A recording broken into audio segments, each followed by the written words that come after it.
Qu'attend-on des marques aujourd'hui? Si on ne fait pas partie de la solution, c'est qu'on fait partie du problème. C'est ce qu'on a voulu poser aux Français vis-à-vis de 120 marques et de 60 causes que ces marques défendaient.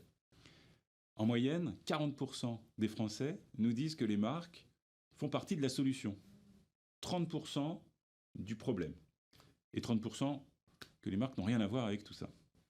Mais derrière ces chiffres et ces moyennes se cachent des disparités importantes et intéressantes. On voit par exemple de très bons élèves, Décathlon, à plus de 80% perçus comme la solution pour le sport pour tous. Crédit Agricole, la solution pour la promotion des projets locaux et régionaux. On a des marques qui sont perçues comme le problème, comme une chaîne de restauration alimentaire, du gaspillage alimentaire. Une banque, une autre banque, qui est perçue, elle, comme étant le problème des inégalités et des disparités dans le pays. Aujourd'hui, les marques, quand on regarde Crédit Agricole et Décathlon, sont les marques qui ont agi très vite, qui ont associé les gestes à la parole et qui ont fait preuve d'empathie depuis le début. Et ces marques sont gagnantes, parce que quand on regarde ces individus qui nous déclarent quelles sont la solution à ces causes-là, on voit que ces individus sont très proches de la marque. Ce sont des fans.